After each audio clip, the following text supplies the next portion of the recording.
Hello दोस्तों, आपका स्वागत है मेरे चैनल ट्रैवल पॉइंट में। कल मैंने यूट्यूब पे आप लोगों से एक सवाल पूछा था कि आप किस सिटी या किस कंट्री के पे वीडियो देखना चाहेंगे। तो बहुत सारे लोगों ने जवाब दिया कि वो थाईलैंड के ऊपर से दोबारा एक वीडियो देखना चाहेंगे। तो आज का वीडियो दोस्तों थाईलैंड के ऊपर है और मैं कोशिश करूँगा जो मैंने गलतियाँ पहले वीडियो में की थी मैं वो गलतियाँ इस वीडियो में ना करूँ और आपको और प्रॉपर इन्फॉर्मेशन दे पाऊँ। ये वीडियो स्टार्ट करने से पहले मैं कुछ आपको इंपॉर्टेंट डिस्क्लेमर यहाँ पे दे दूँ।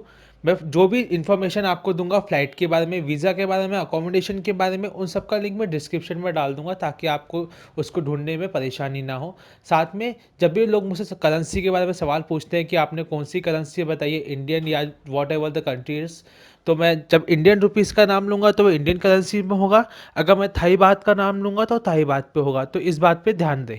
आज के इस वीडियो में मैं आपको हर वीडियो की तरह फ्लाइट के बारे में बताऊंगा, वीज़ा के बारे में बताऊंगा, अकोमोडेशन के बारे में बताऊंगा और फूड या साइट सीइंग के बारे में बताऊंगा। साथ में एंड ऑफ द वीडियो में आपको बताऊंगा थोड़ी टिप्स जिसकी वजह से आप थोड़ा पैसा बचा सकते हैं। अब आप लोगों का ज़्यादा वक्त ना लेते हुए चलिए हम फ्लाइट के बारे में बात कर लेते हैं। फ्लाइट दिल्ली से बैंकॉक 1 मई की मैंने डेट चूज़ की है और ये चूज़ किया है मैंने ट्रैवल 5 दिन का, मतलब 1 मई से 6 मई का बीच की ट्रिप होगी। दिल्ली से बैंकॉक आप अपनी स्क्रीन पर देख सकते हैं। जेट एयरवेज प्रोवाइड करा रही है आपको 17,500 की फ़्लाइट और एयर इंडिया प्रोवाइड करा रही है 17,800 की फ़्लाइट। एयर एशिया दिल्ली से अब जाना बंद हो गई है या नहीं बंद हुई है। तो दोस्तों मुझे एक फ़्लाइट के बारे में कोई इन्फॉर्मेशन नहीं मिली दिल्ली से, तो अगर आपको पता है तो बताइए। पर मेरे हिसाब से जहाँ तक मेरी इन्फॉर्मेशन मैंने सर्च किया है एयर एशिया बंद हो चुकी है दिल्ली से। कोलकाता से बैंकॉक की फ़्लाइट एयर एशिया आपको 10,200 रुपये के आसपास है और इंडिगो की फ़्लाइट भी आपको 10,300 के आसपास है। तो ये ऑफकोर्स दोनों फ़्लाइट दिल्ली की फ़्लाइट से 7,500 रुपये तक सस्ती हैं। तो अगर आप कोलकाता ट्रैवल करके जा सकते हैं तो ये बेटर रहेगा क्योंकि आपको सस्ता पड़ेगा। अब इस वीडियो में मैंने दिल्ली और कोलकाता के अलावा और कोई तीसरी सिटी चूज़ नहीं की है आप लोगों को बताने के लिए, क्योंकि बाकी सबका बॉम्बे, चेन्नई, उन सब का भी रेट 15 से 10,000, 20,000 ऐसा ही है। तो कोई मतलब नहीं है सेम रेट बार बार आपको दिखाने का।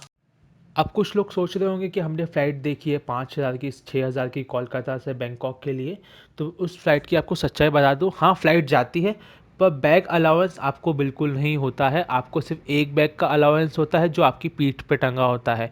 तो अब आप मुझे बताइए, आप इंडिया से एक बैग लेके जा सकते हैं और आप क्या क्या लेके जाएंगे। तो ये मजाक है एक तरीके का। आपको 10 साढ़े 10 हज़ार कोलकाता से भी खर्च करने ही पड़ेंगे अगर आपको एक अपने साथ एक एक्स्ट्रा 10 किलो का एटलीस्ट बैग ले जाना है तो।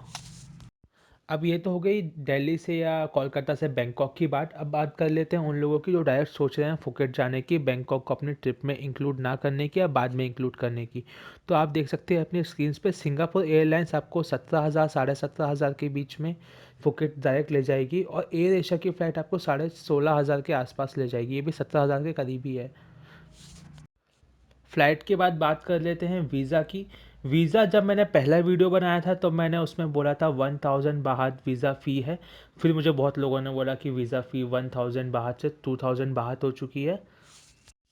अब दोस्तों हुआ ये था कि 1 दिसंबर 2016 यानी ठीक आज से एक साल पहले 1 दिसंबर से लेके 28 फरवरी 2017 तक उन्होंने ये फ़ीस जो 2,000 बाहत थी उसको 1,000 बाहत कर दिया था। पर अभी मतलब जब मैं ये वीडियो बना रहा हूँ, आप लोग जब ये वीडियो देख रहे हैं तो इसकी फ़ीस वापस से 2,000 बाहत है, जो इंडियन रुपीज़ में होता है 3,960 रुपये 24 पैसे। जो मैंने अभी आपको फ़ीस बताई है ये वीज़ा ऑन अराइवल की है। अब जो लोग वीज़ा ऑन अराइवल नहीं लेना चाहते हैं वो अपनी स्क्रीन्स पे इस साइट पे देख सकते हैं। इस साइट का भी लिंक डिस्क्रिप्शन पे होगा। ये लोग प्रोवाइड करा रहे हैं आपको 3,260 रुपये में वीज़ा एंट्री थाईलैंड के लिए। आप घर बैठे इसको फॉर्म को फिल कर सकते हैं। आप अपने डॉक्यूमेंट स्कैन करा के इनकी साइट पर अपलोड कर सकते हैं और 5 दिन का प्रोसेसिंग चार्ज है, आप वो अपनी स्क्रीन पे देख सकते हैं। साथ में हंसी की बात यह है ये लोग 10% ऑफ दे रहे हैं। अगर आप ध्यान से देखेंगे तो इनका 10% ऑफ लिटरली 22 रुपये का ऑफ है, मतलब आपको 22 रुपये कम देने पड़ रहे हैं। हाँ हाँ हाँ। अब मैं आपको वीज़ा ऑन अराइवल या नॉर्मल वीज़ा के थोड़ा प्रो एंड कॉन्स बता देता हूँ आपको क्या फ़ायदा है क्या घाटा रहेगा। अगर आप वीज़ा ऑन अराइवल लेने की सोचते हैं दोस्तों तो आपको 2,000 बाहत देने पड़ेंगे, जो इंडियन रुपीज़ में लगभग लगभग 4,000 रुपये के बराबर होता है। अगर आपको देखो दोस्तों, आप इंडिया से ट्रैवल करके थाईलैंड जाएंगे, आपको लाइन में खड़ा रहना पड़ेगा। बहुत सारे टूरिस्ट होते हैं वहाँ पर, अकेले नहीं होते। आपको वहाँ पर खुद ही फॉर्म भरना पड़ेगा। और पैसे भी ज़्यादा हैं। अगर आपको पहले से प्लान है कि आप थाईलैंड जाने वाले हैं आज से 2 महीने बाद या 1 महीने बाद, तो आप 1 महीने पहले उसका एप्लीकेशन फॉर्म भर दें एम्बेसी जाके, या किसी से ऑनलाइन भरवा लें या एजेंट से भरवा लें। आपको फिर भी थोड़ा सस्ता पड़ेगा, आपको वेट नहीं करना पड़ेगा। आप डायरेक्ट फ्लाइट से उतरेंगे और चेकआउट करके अपनी वे पे निकल जाएंगे मज़े करने के लिए थाईलैंड में। आपको एयरपोर्ट पे लाइन में लगना नहीं पड़ेगा। तो मेरे हिसाब से अगर आपको ये होता है तो आप ये ज़रूर कीजिए, आप इंडिया से वीज़ा लेके जाइए बजाय वीज़ा ऑन अराइवल देने के। आपको और जानकारी चाहिए वीज़ा के ऊपर तो मैंने अलग से वीज़ा के लिए पूरा पूरा वीडियो बनाया है। आप मेरी प्लेलिस्ट में जाके देख सकते हैं, वहाँ पे प्लेलिस्ट बनी हुई है वीज़ा इन्फॉर्मेशन, आप क्लिक कीजिए, वहाँ पे मैंने वीडियो बनाए हैं वीज़ा के बारे में। आपको पूरी जानकारी एक ही वीडियो के अंदर मिल जाएगी। फ़्लाइट और वीज़ा के बाद बात कर लेते हैं आपके अकोमोडेशन की, यानी आपके वहाँ पे रुकने की, आपके ठहरने की, आपके होटल की बात। तो अकोमोडेशन की आप अपने स्क्रीन पे देख सकते हैं। ये है साइट टिवागो जो मैंने यूज़ की है बुक करने के लिए, या मैं यूज़ करता हूँ बुक करने के लिए। टिवागो वही साइट है जहाँ पे एक बंदा टीवी पे आके बोलता है कि आपने कभी होटल बुक किया है? हाँ, वो अजीब सी साइट टिवागो, पर वो काम की है, तो मैं उसको यूज़ करता हूँ। आप अपनी स्क्रीन पे देख सकते हैं 950 या 900 रुपये से लेके 2700 के आसपास तक आपको होटल्स दिख रहे हैं। आप नेक्स्ट फ़ोटो में देखेंगे तो आपको 400 तक के भी होटल मिल रहे हैं। मतलब लोएस्ट 400 है, आपके पास बिल्कुल पैसे नहीं है तो आप 400 भी दे के रह सकते हैं। मुझे पता नहीं आप कैसे रहेंगे, पर 400 इज़ द चीपेस्ट प्राइस। मुझे लगता है 1000-1500 के जो होटल होते हैं वो काफ़ी अच्छे होते हैं और काफ़ी अफोर्डेबल होते हैं। अगर आप 2 लोगों के साथ में हैं तो आप बाँट के वहाँ पर अच्छे से सस्ते में निपटा सकते हैं। मैंने फुकेट के लिए भी होटल्स की बुकिंग देखी है। फुकेट्स में भी होटल 2200 से लेके 3000 के बीच में है, जो एक नॉर्मल प्राइस है अच्छे होटल, ठीक ठाक होटल में रुकने के लिए। तो अगर आपको पसंद है तो इस लिंक का इनका भी डिस्क्रिप्शन लिंक में होगा, आप जाके चेकआउट कर सकते हैं अगर आप सीरियसली जाने का सोच रहे हैं तो। और मैं हमेशा की तरह रिकमेंड करूँगा, क्योंकि मुझे पता है मेरी बहुत सारी ऑडियंस को नहीं पता है एयरबीएनबी के बारे में। एयरबीएनबी दोस्तों एक ऐसी साइट है जो आप इस साइट को आप एज एन ऐप अपने फ़ोन पे भी डाउनलोड कर सकते हैं। आप जो भी सिटी में जा रहे हैं, जैसे कि आप हाल फिलहाल बैंकॉक जा रहे हैं, तो वहाँ पे आप अपार्टमेंट बुक कर सकते हैं अपनी फैमिली के लिए। अगर आप 4 लोग हैं तो अपने दोस्तों के साथ 4-5 लोगों के लिए। आप अपनी स्क्रीन पे देख सकते हैं ये अपार्टमेंट रेट 1800, 1500, 2000 के आसपास है, पर जो इनकी क्वालिटी है ये आपके होटल 1500 वाले होटल से अच्छी है। अगर आप दोस्तों के साथ जाएंगे, डिवाइड करेंगे, आप उस अपार्टमेंट के अंदर पार्टी भी कर सकते हैं, आपको काफ़ी मज़ा आएगा और काफ़ी सस्ता पड़ेगा।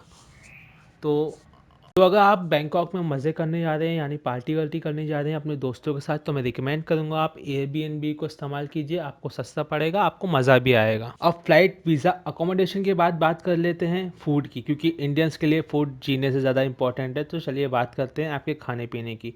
स्ट्रीट फूड थाईलैंड में काफ़ी सस्ता है इंडिया जैसा, पर इंडिया जैसा गंदा नहीं है, इंडिया हाइजेनिक है। अब ये मत बोलना कि मैं देशद्रोही हूँ, प्लीज़। स्ट्रीट फूड थाईलैंड में मिनिमम आपको 30 रुपये के आसपास, यानी 20 बाहत के आसपास मिल जाएगा। अगर आप एक मील, यानी आपका पेट भर के आप खाना खाना चाहते हैं, तो आपको 35 बाहत से 50 बाहत के बीच में खर्च करना पड़ेगा, जो होते हैं 70 रुपये से 100 रुपये के आसपास। अगर आप वेस्टर्न डिशेज़ यानी बर्गर, पिज़्ज़ा, पास्ता खाने की सोच रहे हैं, तो आपको 170 बाहत से 340 बाहत के बीच में पड़ेगा, जो इंडियन रुपीज़ में होता है 230 रुपये से 340 रुपये के आसपास। हाँ, अब ये खाने वाले पे डिपेंड करता है कि वो क्या खाना चाहता है। अगर आप स्ट्रीट फूड खाएँगे तो आपको सस्ता पड़ेगा। आप अगर फैंसी वेस्टर्न रेस्टोरेंट में खा के जाएँगे तो आपको 500 बाहत तक, यानी 1000 इंडियन रुपीज़ तक भी पड़ सकता है। वो आप पे डिपेंड करता है कि आप क्या खाते हैं, क्या नहीं खाते हैं। फूड के बाद बात कर लेते हैं ट्रांसपोर्टेशन की, यानी आप विद इन द सिटी कैसे एक जगह से दूसरी जगह ट्रांसपोर्ट लेंगे। अगर आप लोकल बसेस लेते हैं, लोकल बसेस काफ़ी सस्ती है, आपको मिनिमम 8 बाहत से 10 बाहत के बीच में देने पड़ेंगे, जो 14 रुपये से 25 रुपये के आसपास होते हैं। अगर आप सिटी में मेट्रो या स्काई ट्रेन बैंकॉक में लेंगे तो आपको 15 बाहत से 50 बाहत के बीच में देने पड़ेंगे। वहाँ पे मीटर टैक्सी चलती है जो यूजुअली आपको चार्ज करती है 60 बाहत से 100 बाहत के बीच में। अब वहाँ पर एक चीज़ चलती है टुक टुक। टुक टुक को अगर मैं हिंदी में बोलूँ तो वो होती है ऑटो रिक्शा, और इन टुक टुक के नाटक भी इंडियन ऑटो रिक्शा जैसे होते हैं। ये लोग बिना मीटर के चलते हैं। तो मैं आपको रिकमेंड करूँगा कि आप अगर टुक टुक ले रहे हैं तो आप उनसे निगोशिएशन करें बैठने से पहले, क्योंकि बैठने के बाद वो काफ़ी माथा दिमाग ख़राब करते हैं। अगर आप एक सिटी से दूसरी सिटी जाने के लिए ट्रेन का इस्तेमाल करने वाले हैं तो आपको डे ट्रेन के लिए यानी डे सफ़र करने के लिए आपको दिन में सफ़र करना है तो आपको मिनिमम 50 थाई रूबल तक देने पड़ेंगे। ये मिनिमम मैंने इसलिए बोला है क्योंकि मैक्सिमम डिपेंड करता है आप कितना डिस्टेंस कवर करेंगे ट्रेन के साथ में या ट्रेन के अंदर। अगर आपको नाइट ट्रेन का एक्सपीरियंस लेना है या आप नाइट में सफ़र कर रहे हैं, आपको second class without air condition train के लिए कोच के लिए आपको देने पड़ सकते हैं 600 थाई बाहर तक। अगर जैसे कि आप किसी आइलैंड पे हैं और आपको एक आइलैंड से दूसरा आइलैंड या वापस आना और जाना है तो आपको बोट के 250 बाहत से 475 बाहत के बीच में देने पड़ेंगे। अब यहाँ पे मैं आपको पर्सनली एक रिकमेंडेशन देना चाहूँगा, आप एक सिटी से दूसरी सिटी जाने के लिए बस का इस्तेमाल करें। जैसे कि आप अगर बैंकॉक से चिंगबे की बस लेंगे तो आपको 550 से 700 बाहत देने पड़ेंगे, जो ट्रेन से सस्ता है और आपको जल्दी भी पहुँचा देगा। ऐसे ही अगर आप बैंकॉक से फुकेट के लिए बस लेंगे आपको तो 500 बाहत से 1000 बाहत के बीच में आपको पड़ेगा।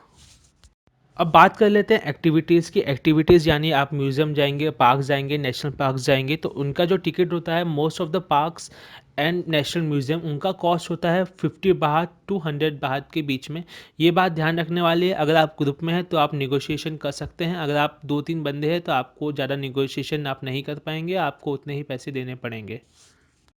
अब आप लोगों का जो डेली बजट बनना चाहिए एक सजेस्टेड कि अगर आप एक नॉर्मल होटल में रहेंगे, बाहर खाना खाएंगे, लोकल ट्रांसपोर्टेशन का यूज़ करेंगे तो आपका एक जो डेली बजट बनेगा वो 900 से 1000 बाहत के बीच में बनेगा, जो इंडियन रुपीज़ में 2000 रुपये के आसपास होता है। तो आप अगर जा रहे हैं सीरियसली तो अपना बजट 2000 रुपये के अंदर रखने की कोशिश कीजिए, अगर आप ज़्यादा अमीर नहीं हैं एक बजट में जा रहे हैं तो। अब यहाँ तक मुझे पता नहीं कितना लोग मेरे वीडियो देख रहे हैं, पर जितना भी मेरे लोग मेरा वीडियो देख रहे हैं इस वक्त तक, थैंक यू उनके लिए, क्योंकि अब मैं आपको देने वाला हूँ मनी सेविंग टिप्स। तो पहली टिप तो है दोस्तों, गो लोकल। गो लोकल का मतलब ये है कि आप लोकल की तरह रहिए। थाईलैंड पे एक जो नॉर्मल इंसान जो रहता है थाईलैंड वाला, वो एक महीने में खर्च करता है 7500 थाई बाहत तक। अब दोस्तों आप सोचिए, आप एक हफ्ते के अंदर 10,000 रुपये तक खर्च करने वाले हैं, आप खर्च कर देंगे। तो अगर आपको पैसे बचाने हैं तो आप लोकल बसेस का इस्तेमाल कीजिए, स्ट्रीट फूड खाइए ज़्यादा से ज़्यादा, या नॉर्मली ज़्यादा स्ट्रीट फूड खाइए। अगर आप बियर पीने के शौकीन हैं, अल्कोहल कंजप्शन के शौकीन हैं, आपको पसंद है तो आप बियर खरीदिए 7-Eleven से। 7-Eleven is like Reliance fresh Thailand का, जो अपने घर के आसपास होते हैं। यहाँ पे आपको एक बियर की बॉटल मिल जाएगी 35 थाई बाहत में, जो होते हैं 70 रुपये के आसपास। अगर आप ये सेम बियर किसी बार में जाएंगे पियेंगे, नॉर्मल बार में भी, फैंसी बार में नहीं, तो आपको 100 से 200 साई बात के बीच में देने पड़ेंगे, जो डबल ट्रिपल है। तो बेटर है आप 7-Eleven से लीजिए। 7-Eleven इंग्लिश में बड़ा बड़ा लिखा होता है, आपको रेड और ग्रीन में दिख जाएगा। अब जहाँ तक रहने की बात है, अगर आप दोस्तों के साथ जा रहे हैं, मैं आपको हाईली रिकमेंड करूँगा, अगर आप दोस्तों के साथ जा रहे हैं हॉस्टल यूज़ कीजिए। हॉस्टल इंडियन हॉस्टल जैसे कि बात नहीं कर रहा हूँ, जैसे कि आप कॉलेज यूनिवर्सिटी में रहते थे, वो काफ़ी गंदे होते हैं, वहाँ पे कोई नहीं रहता, मैं भी नहीं रहता हूँ। तो आपको ऑनलाइन बहुत सारे हॉस्टल बुक करने की साइट दिख जाएगी, booking.com पर भी हॉस्टल बुक होते हैं। दोस्तों के साथ जा रहे हैं आप हॉस्टल बुक कीजिए, आपको काफ़ी सस्ता पड़ेगा घूमने फिरने के लिए, साथ में आपको टूरिस्ट भी मिलेंगे आपके साथ घूमने के लिए, आपका एक ग्रुप बन जाएगा, आपको काफ़ी मज़ा आएगा। साथ में बात कर लेता हूँ स्ट्रीट फूड की। एक बार आप स्ट्रीट फूड खाइए, काफ़ी सेफ़ होता है दोस्तों, मेरी गारंटी तो क्या, सारे लोग यही बोलते हैं आप स्ट्रीट फूड खाइए। कभी कभी स्ट्रीट फूड वहाँ के रेस्टोरेंट से ज़्यादा अच्छा होता है। अगर आप अल्कोहल के शौकीन हैं, एक बार फिर से बता दूं, काफ़ी बार काफ़ी रेस्टोरेंट इसको हैप्पी आवर्स में हाफ प्राइस पे बेचते हैं। तो सोच लो, अगर आप 100 रुपये 100 बाहत में बियर पी रहे हैं तो आपको 50 बाहत में मिलेगी, बस आपको सही वक्त पे सही टाइम पे सही जगह वहाँ पर होना चाहिए। अब जो लोग एक्टिविटीज़ करने का सोच रहे हैं, जैसे कि जंगल ट्रैक करने का, जिप लाइनिंग करने का, डाइविंग करने का, तो उनको मैं बता दूं कि आप ऑनलाइन इंडिया से बुक ना करें। वहाँ थाईलैंड पहुँचे, वहाँ पे बहुत सारे आपको एजेंसी मिल जाएंगी जो आपसे बुक कराना चाहेंगी। तो अगर आप जब उनके पास पर्सनली जाएंगे आपको सस्ता पड़ेगा। आप निगोशिएशन करें जैसे कि आप इंडिया में करते हैं, पीछे ना हटे, इंडिया भी थाईलैंड जैसे ही निगोशिएशन के मामले में उनसे पैसे कम करवाएं, आपको काफ़ी सस्ता पड़ेगा। डाइविंग, जंगल ट्रैक, जिप लाइनिंग, आप जो भी करना चाहते हैं। अब मैं इस वीडियो में आपको दोस्तों हर चीज़ थाईलैंड के बारे में बता चुका हूँ, फ़्लाइट के बारे में, वीज़ा के बारे में, अकोमोडेशन के बारे में, फूड के बारे में, और मैंने आपको थोड़ी मनी सेविंग टिप्स भी दी हैं। अगर आपको ये वीडियो पसंद आया हो तो लाइक कीजिए, सब्सक्राइब कीजिए और पसंद आया है तो अपने दोस्तों में शेयर कीजिए। थैंक यू, मिलते हैं अगले वीडियो में।